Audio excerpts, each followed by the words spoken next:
묵상합니다. 2절 말씀을 제가 읽어볼게요. 레위 자손 중에서 고핫 자손을 그들의 종족과 조상의 가문에 따라 집게 할지니 또 30세 이상으로 50세까지 회막의 일을 하기 위하여 그 역사에 참가할 만한 모든 자를 계수하라. 아멘. 직분자는 공동체 의식을 갖춰야 합니다. 직분자가 가져야 할 의식이 뭔지 민수기 4장에서 우리에게 내용을 전해주고 있다고 저는 생각을 합니다. 민수기 4장은 레위 지파 각 족속들이 담당해야 할 임무가 무엇인지를 소개해주고 있죠. 레위 자손들은 성막에서 우리가 잘 알지만 봉사하는 일을 서로 분담을 했어요. 고핫 자손의 경우 회막 안에 있는 지성물, 뭐 성소, 지성소, 언약궤 많이 있잖아요. 그런 지성물을 관리하고 그 지성물을 이동하게 될 때 어깨에 짊어지고 이송하는 책임을 고핫 자손이 짊어지고 있었죠. 또 게르손 자손은 장막, 그 천막에 관련된 거예요. 그 관리하고 이송할 때 수레로 이송하는 직무를 맡습니다. 간단하게 설명을 해보면 또 무라리 자손 같은 경우는 장막에 이제 여러 가지 널판, 기둥, 받침들 그 둘러싼 다 아시지만 그런 것들이 되게 많았잖아요. 가장 무거운 기구들을 운반하는 책임이거든요. 그래서 운반 기구 역시 2배 이상으로 배정이 돼요. 수레도 4개, 또 말도 8, 소도 8마리를 배정을 받게 되죠. 레위 지파는 30세에서 50세까지 봉사의 기간이 정해져 있어요. 또한 한 자손이 모든 일을 다 책임을 지지 않아요. 세 자손들 족속들에게 주어진 책임과 역할이 다 달라요. 또 그들 위에는 감독자가 있어요. 감독은 제사장의 아들들이에요. 통제하는 권할 감독들이 다 가지고 있는 것도 아니에요. 감독자들은 레위 족속 각 그 족속들이 스스로 할 수 있도록 이제 도와주는 역할을 합니다. 오늘날 레위 지파의 근사치가 누구일까? 교회의 직분자라고 우리가 보통 표현할 수 있죠, 그죠? 레위 지파의 근사치는 교회의 직분자들이에요. 저를 포함한 모든 교회의 직분자들은 사실 레위 지파에 속한 사람들이 아니겠나. 이런 관점으로 놓고 볼 때 본문을 통해서 직분자들이 얻을 수 있는 교훈이 뭘까? 이 질문을 가지고 말씀 묵상을 들어가도록 할게요. 2절, 3절에서 중요한 것은 뭐냐면 30세 이상 50세까지 회막 일을 하기 위하여 그 역사에 참가할 모든 자를 계수하라. 직분자는 준비가 필요하다라는 거죠. 그러니까 준비된 헌신의 마음이 있어야 한다라는 거예요. 성막에서 봉사할 수 있는 나이를 30세 이상 50세까지로 규정을 하고 있잖아요. 그런데 민수기 8장 24절에 가보면 이 나이가 더 줄어요. 제가 읽어보면 레위인은 이같이 할지니 곧 25세 이상으로 회막에 들어가서 복무하고 봉사할 것이요 50세부터는 그 일을 쉬어 봉사하지 아니할 것이다. 이렇게 표현하죠. 이 둘의 차이가 뭘까? 필사자의 오류일까? 이렇게 생각하는 견해도 있어요.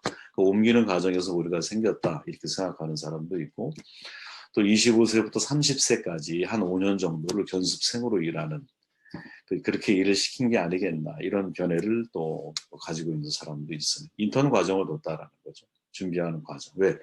그 일이 그렇게 간단하고 쉬운 일이 아니고 되게 신중하게 처리해야 할 문제이고 또 잘못 관리하면 사실은 나닷과 아비우처럼 내 생명과 직결되는 문제이기 때문에 아주 쉽고 간단하게 세상의 업무 처리하듯이 할 수 있는 그런 단순한 일은 아니었다라는 거죠. 성막 시대에서 성전 시대로 넘어가면서 이제 다윗과 솔로몬으로 넘어가는 그 시대겠죠. 그리고 히스기야 시대, 포르키안 시대까지 그때는 이제 봉사에 참여하는 시기를 더 연령을 낮춰요. 20세 이상부터 봉사의 일을 시작하게 하거든요. 그 이유가 성경에는 명확하게 기록이 되어 있지 않아요. 근데 이제 우리가 거꾸로 추론해 보면 소위 요즘에 뭐 10년의 법칙, 1만 시간의 법칙 많이 들어보셨잖아요. 그죠? 어떤 일을 내가 마에스트로 장인이 되려면 적어도 그 일에 대해서 10년 이상의 에너지를 쏟아부어야 되지 않는가? 이것을 다윗 같은 사람이 적용하는 것이 아니겠나? 이렇게 이해하는 사람도 있다라는 거. 그것만 여러분들이 알고 계시면 될 것 같고. 사장에서 고핫, 게르손, 무라리 자손을 거론할 때 무려 7번이나 반복되는 것이 나이 문제거든요. 사장을 다 읽어보시면 알겠지만 7번이나 계속 강조되는 게 뭐냐? 30세에서 50세까지. 계속 이 내용을 반복을 해요. 성경에서 반복은 강조법이거든요. 왜 성경은 레위인의 나이에 대해서 강조하고 있을까? 30세. 이 되게 중요한 나이라는 거죠. 30세는 한 세대를 가리키거든요. 우리로 얘기하면 내가 한 사이클을 돈 거야.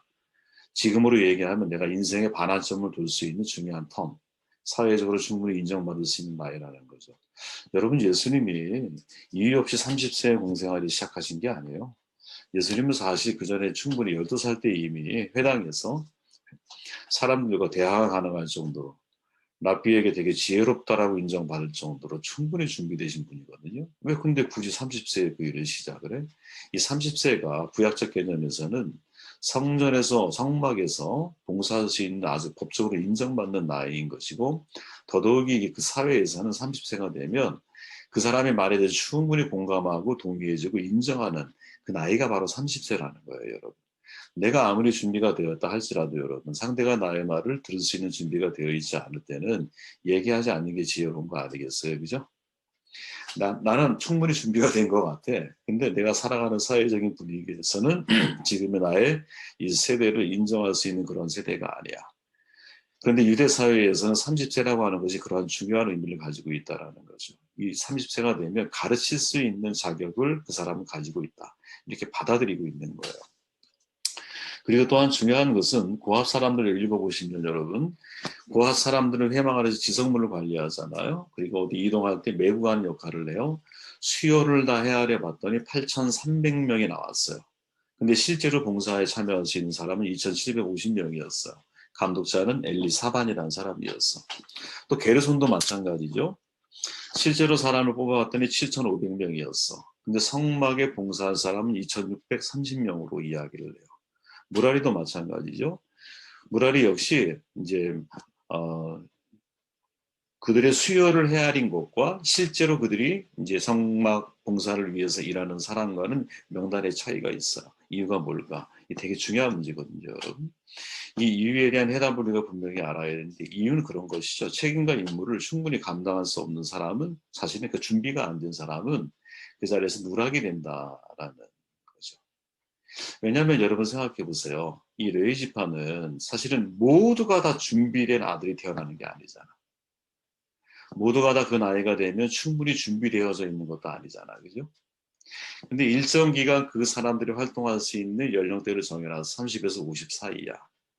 근데 그 인원이 예를 들어 한 5천 명이었다고 가정해 보세요. 근데 그들을 다 하나하나 이렇게 호명해서 또 그들을 영적인 상태, 경험적인 거, 또 이들이 할 수 있는 여러 가지 재량과 능력 이런 것들을 하나하나 검증해 가봤더니 아직 준비되지 않은 사람들이 있는 거야.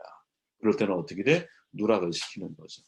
그래서 예를 들어 8천 명 정도가 되는데 실제로 성막 일에 봉사하는 사람들이 2,700명 정도인 거예요. 그죠? 7,500명인데 실제로 봉사하는 사람이 2,600명인 거야.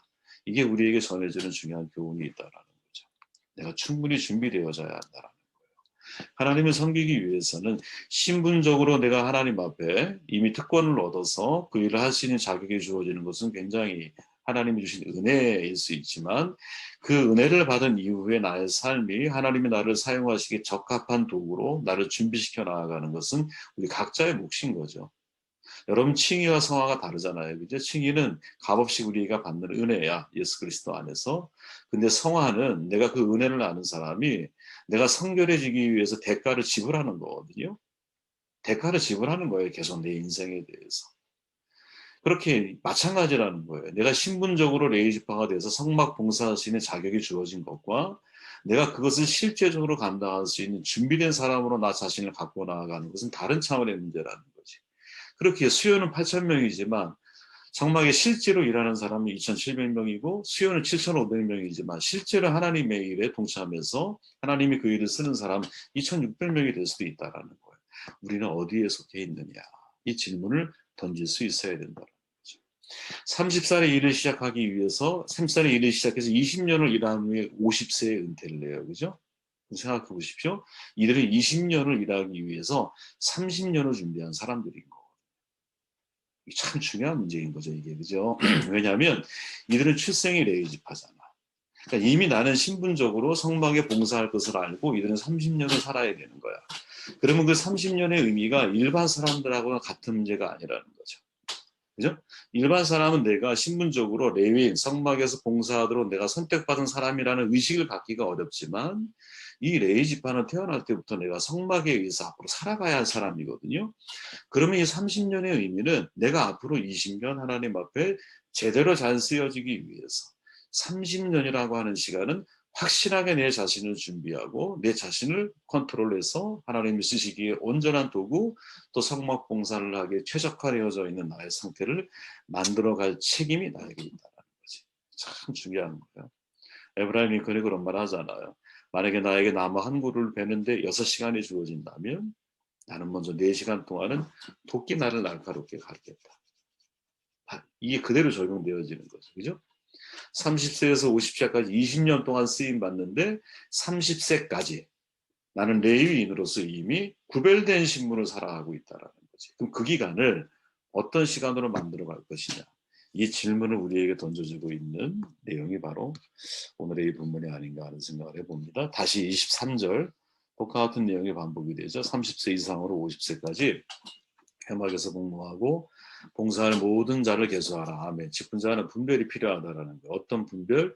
내가 지금 어떤 시기를 살고 있고 나에게 주어져 있는 내가 지나가고 있는 이 시기에 어떤 헌신을 해야 할까? 이 분별이 필요하다라는 거죠. 보편적으로 여러분 30세에서 50세는 삶의 전성기거든요. 그죠? 우리 세대를 논하고 보았을 때도 마찬가지예요. 인생의 황금기예요. 레위집하는 그 황금기를 하나님 앞에 성막 섬기는 일, 또 백성들을 가르치고 섬기는 일을 위해서 사용을 하거든요. 질문해 보자라는 거죠. 여러분의 인생의 황금기가 언제예요? 그리고 무엇을 위해 그 황금기를 사용하고 있어요? 최근 여러분 유엔에서 인류의 평균 수명을 측정을 했잖아요. 그리고 세대를 다시 나눴어요. 5단계로. 0세부터 17세 미성년자야. 아직 성년이 아니야. 18세부터 65세까지를 청년으로 규정을 했어요. 66세에서 75세까지가 중년이고 80세 이후 노년, 100세 이상의 장수노인이야. 여러분 어디 속해 있습니까? 예? 아직 내가 일할 수 있는 나이라고 생각을 하시나요? 아직 내가 하나님이 나에게 건강을 주셨고 내가 65세 자가 밑이라면 오늘날 세대에서는 내가 청년이라는 거죠. 그죠? 그러니까 우리는 기본적으로 일단 다 청년이야, 여러분. 우리는 중년, 옛날에는 중년이고 옛날에는 정말 50 넘으면 환갑 넘기가 쉽지가 않으셨으니, 그죠? 야, 이제 내가 50 넘고 은퇴하게 되면 이제 하나님이 부르실 때를 기다리며 살아간다 이렇게 생각을 했는데 지금은 65세까지가 청년이라는 거죠. 시기를 잘 구별할 수 있어야 된다는 거죠. 인생의 황금기를 레위인처럼 내가 하나님 앞에 드릴 수 있겠는가? 인생의 황금기를 겨울이 오기 전에 내가 가치 있는 일에 내 삶을 투자하며 살아갈 수 있겠는가? 이게 30과 50이라고 하는 나이 사이에서 주는 중요한 도전이거든요. 솔로몬의 말이잖아요. 범사에 기한이 있다. 천하만사가 다 때가 있다. 솔로몬의 고백이죠. 여기서 이 때가 여러분 영어로 시즌이에요. 우리가 시즌 1, 시즌 2 이렇게 얘기해 시기를 말하기도 해요. 또 시즌의 계절을 말하기도 하죠. 여러분 자연은 사계절이 있어요. 근데 인생에도 여러분 사계절이 있다라는 거 아시죠? 인격의학의 창시자 폴 트루니에가 한 말이잖아요. 인간에는 사계절이 있어. 인생은 사계절이 있어. 인생의 봄, 여름, 가을, 겨울이 있다니까요, 여러분. 인생의 봄은요, 준비하는 때예요, 정말. 사람이 무엇으로 심든지 그대로 거두리라. 내가 지금 어떠한 씨앗을 뿌렸느냐에 따라서 내 미래가 달라져요. 내 과거에 내가 뿌렸던 씨앗의 열매를 맺고 있는 자리가 지금이야, 그죠? 그러면 우리의 미래를 바꾸려면 지금 내가 뿌리는 씨앗을 어떻게 바꾸는가에 따라서 미래가 달라질 거야. 그래서 지금이 봄일 수 있는 거예요. 인생에 여러분 도전해야 되거든요. 뜨거운 태양을 맞아야 돼요. 비바람을 견뎌내야 돼요. 단순히 견디는 게 아니에요. 견디려고 하다 보니까 뿌리를 깊게 내리는 거야, 여러분. 여러분 열대지방은 나무가 폭풍이 오면 팍팍 넘어 쓰러지죠. 이유가 뭡니까? 뿌리를 깊게 안 내려요. 수분이 워낙 많으니까. 근데 추운 나라일수록 뿌리를 깊게 내려야 돼, 그죠? 왜? 강수량이 적으니까. 그래서 오히려 여러분 비바람, 어려움, 고통이라고 하는 것은 나를 뿌리 깊게 내리게 만드는, 줄기를 튼실하게 만들고 가지를 뻗게 만드는 그런 에너지가 있는 거거든요. 인생의 가을, 열매를 맺는 때예요. 꽃은 시들어가요, 여러분. 왜? 열매를 맺어야 되니까.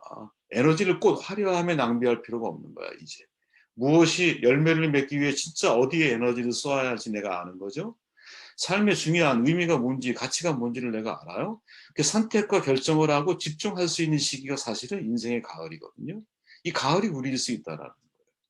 인생의 겨울은 여러분 낙엽의 시간이거든요. 삶이 험하다라는 게 아니에요. 낙엽을 통해서 후배들을 통해 재탄생되는 거예요. 그죠? 양분이 돼서 사라지는 거 두려워하면 안 돼요. 그는 흥하여야겠고 나는 쇠하여야 하리라. 세례 요한의 외침이거든요. 근데 이 세례 요한을 가리켜서 예수님은 뭐라 그래요? 세상에 이 사람보다 큰 사람이 없어요. 그러니까 어떤 사람이 진짜 큰 사람이냐? 내가 사라져야 할 때를 아는 거예요. 그리고 하나님이 드러나야 할 때를 내가 구별할 줄 아는 거예요.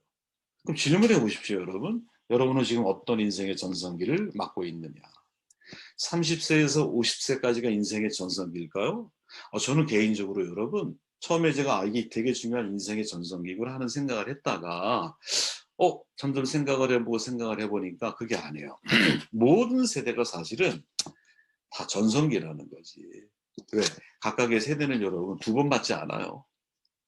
10대도 한 번이고, 20대도 한 번이야, 30대도 한 번이고, 40대도 한 번이야. 다시 리플레이해서 내가 20대로 돌아갈 수 있는 게 아니야. 각각은 고유한 나에게 주어진 시기거든요. 그렇게 각각의 고유한 나에게 주어진 시기이기 때문에 그때마다 내가 맺어야 할, 황금기로서 맺어야 할, 전성기를 누려야 할 사역의 내용이, 사명의 내용이 다를 수 있다는 거지. 그죠? 동토의 땅을 뚫고 나오는 새싹의 희망처럼요, 알을 깨고 나오는 전성기를 지금 여러분 누릴 수 있어요. 꿈을 꾸고 비전을 품고 원대한 내가 상상력과 그것을 실행하려고 시도하는 마음이 나에게 있다면 여러분 봄으로서의 인생의 전성기를 맞는 거 아니겠어요? 내 인생에 비바람이 많아. 성장통을 겪고 있어. 여러분 이 성장통은요, 저항이 없으면 비행기가 날을 수가 없으니, 저항이 없으면 여러분 인생에 성장이라고 하는 것이, 뿌리 깊은 믿음의 신학의 뿌리를 내린다라고 하는 것은 불가능한 일이거든요, 여러분.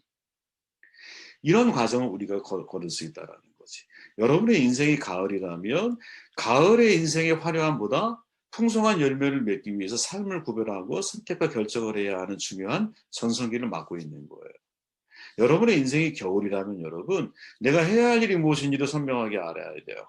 내가 전면에 나서는 것보다 여러분, 내가 사라져가면서 우리의 후배들이 그 일을 잘 진행할 수 있도록 돕는 것이, 그들을 통해 나의 삶이 재탄생되는 것.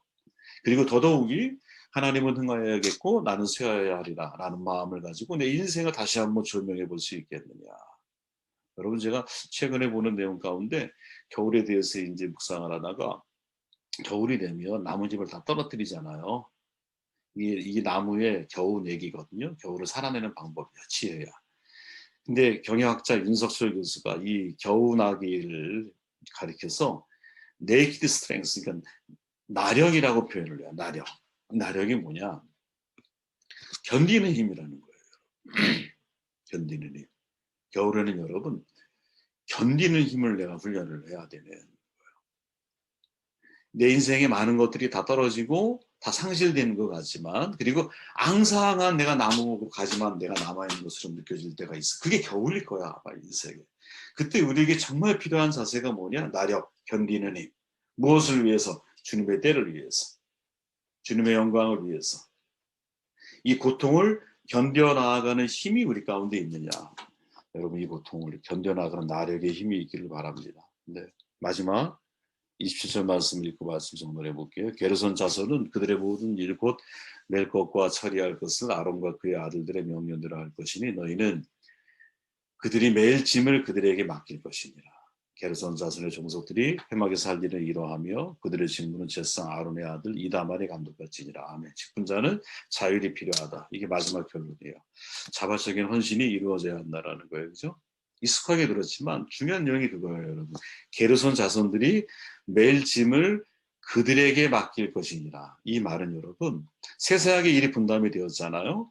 근데 그 일을 실제적으로 진행할 때 이 게르손, 무라리, 또 고핫, 이 자손 위에 감독자가 있었다 그랬잖아. 이 감독자는 이 일을 진행할 때 명령으로 하는 게 아니라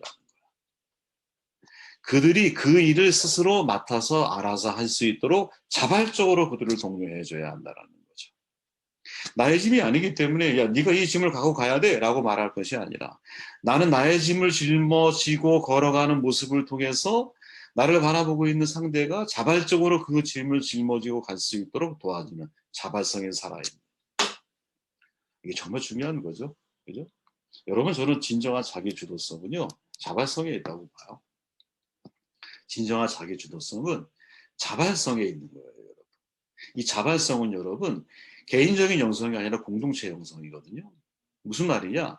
내게 주어진 일을 내가 감당하지 못하면 누군가 내가 하지 못한 그 일로 인하여 더 많은 에너지를 사용하게 될 거야. 이걸 고민하는 거야. 이걸 고민할 줄 아는 사람이 내가 나에 서 있는 자리에서 내가 해야 할 일을 감당해 나가. 여러분 서양인과 동양인의 의식 차이가 있다 그러잖아요.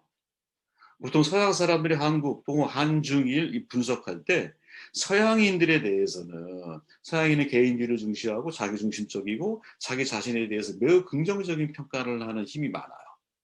근데 동양인은 정반대로 무엇? 대단히 집단주의고 개인주의가 아니야. 집단에서 집단에 내가 매몰되는 걸 너무 당연하게 받아들여. 타인에 대해서 배려하는 걸 되게 중요하게 여겨요. 그러다 보니 상대적으로 나를 겸손하게 받아들이는 것을, 겸손하게 사람들을 대하는 것을 매우 중요한 미덕이라고 생각을 하거든요.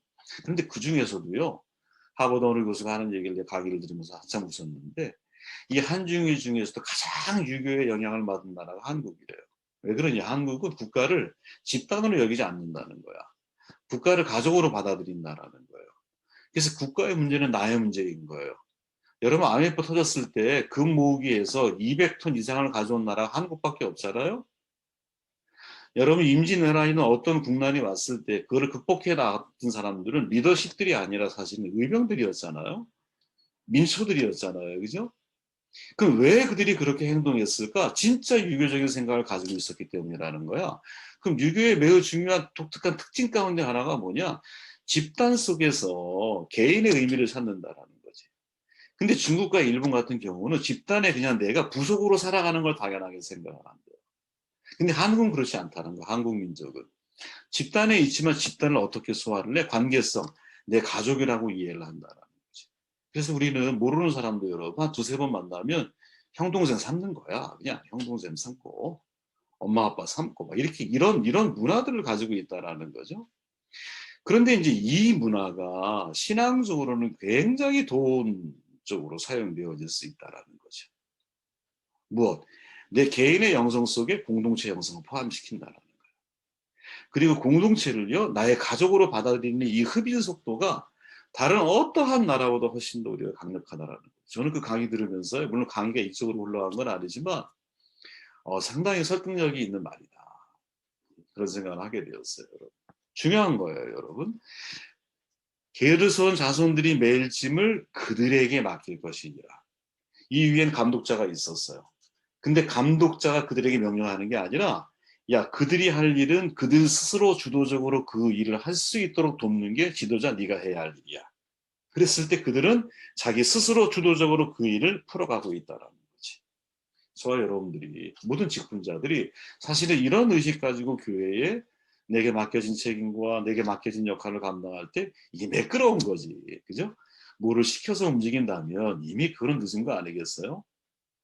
이미 시키지 않아도 내가 해야 할 역할이 무엇인지를 알고 스스로 내가 매야 할 짐을 짊어지고 공동체 안에서의 공동체 영성을 개인 영성을 그 속에 포함시켜서 또 공동체를 개인의 삶 속에 내가 끌어들여서 서로 같이 나를 세우는 게 공동체를 세우는 거, 내가 내 역할을 잘하는 게 공동체의 역할을 잘 감당해 나아가는 거라고 하는 이 의식의 전환과 발전을 가져갈 수 있겠네요.